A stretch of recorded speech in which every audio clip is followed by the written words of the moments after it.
ओम श्री गणेशाय नमः। श्री आशुतोषाय नमः। श्री पुरुषोत्तम मास महात्म्य में अध्याय 28।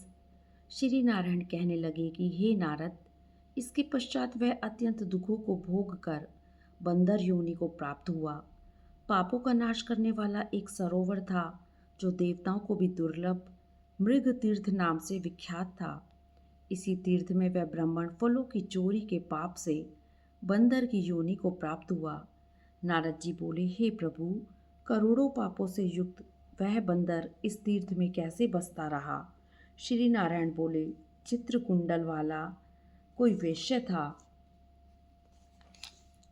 उसकी स्त्री तारक नाम वाली थी। इन दोनों के पुरुषोत्तम मास करते हुए पुरुषोत्तम मास चला गया। पिछला दिन आने पर स्त्री सहित चित्रकुंडल ने अत्यंत प्रसन्नता के साथ उद्यापन किया और उद्यापन कराने के निमित्त स्त्री सहित वेद वेदांग को जानने वाले ब्राह्मणों को बुलाया। हे नारद, वहाँ धन के लोभ से हृदय ब्राह्मण भी पहुँच गया। जब उद्यापन विधि समाप्त हो गई तो चित्रकुंडल वैश्य ने उन स्त्री सहित ब्राह्मणों को अत्यधिक दान दे प्रसन्न किया।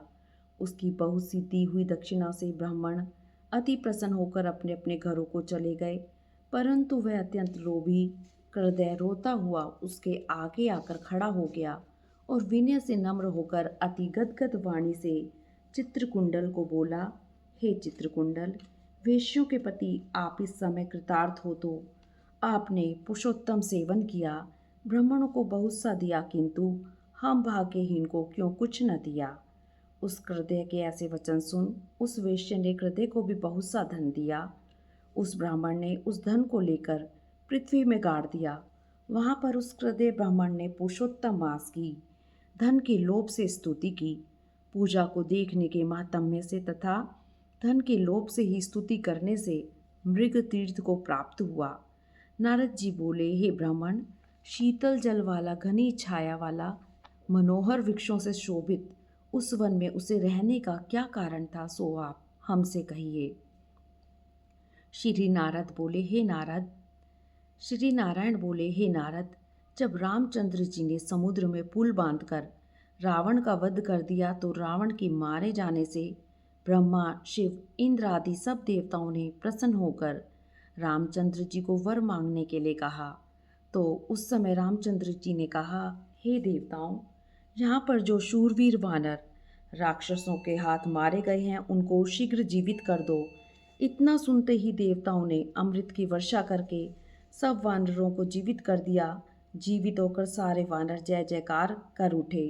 फिर रामचंद्र जी विमान में बैठकर चारों ओर खड़े हुए वानरों से कहने लगे, जहाँ जहाँ पर मेरे ये बहुत काल तक जीने वाले वानर बसेंगे, वहाँ वहाँ पुष्प फल वाले वृक्ष हो जाएंगे, नदी मीठे जल वाली हो जाएगी, शीतल सुंदर सरोवर होंगे। मेरी आज्ञा से तुम सब जाओ, तुमको कोई नहीं रोकेगा। हे नारद, फिर वह वानर पर्वत जैसा बढ़कर बहुत सी भूख और प्यास से युक्त होकर लोभी हो वन में विचरने लगा। जन्म से ही उसके मुख में पित्त की पीड़ा थी। उसी पीड़ा से रात दिन उसके मुख से रुधिर बहता था और वह अत्यंत पीड़ा युक्त होकर कुछ भी नहीं खा सकता था। वह वानर चपलतावश श्रेष्ठ फलों को तोड़ता और मुख के निकट ले जाकर बहुत से फलों को फेंक देता। इस तरह नित्य प्रति निराहार रहते हुए देवयोग से पुरुषोत्तम मास आ गया। उस मास में भी वह उसी तरह शीत वायु आदि से पीड़ित रहा। कोई समय कृष्ण पक्ष में गहन वन में विचरता हुआ वह प्यासा अमृत जैसे कुंड के जल को पीने को समर्थ नहीं हुआ, परंतु व्याकुल होकर भी चपलतावश वृक्ष के ऊपर चढ़ गया। एक वृक्ष से दूसरे वृक्ष पर जाता हुआ कुंडल में पड़ गया और 5 दिन बाद मृत्यु को प्राप्त हो गया। तभी एक विमान वहां पर आया जो नाचती हुई अप्सराओं और सुंदर गाते हुए गंधर्व किन्नरों से सुशोभित था। इस तरह सुंदर शरीर को धारण कर वह महाभाग वानर अपने शरीर को देख अत्यंत आश्चर्य को प्राप्त हुआ और बोला कि हम महापापी को यह विमान का सुख जो अत्यंत पुण्य वालों के लिए नियुक्त है कैसे मिला। मैंने सुकृत किया ही नहीं जिससे मैं हरि के स्थान को प्राप्त हूँ। इस तरह पुरुषोत्तम मास का 28वां अध्याय समाप्त हुआ। ओम नमो भगवते वासुदेवाय नमः। ओम नमो नारायणाय। ओम नमो नारायण।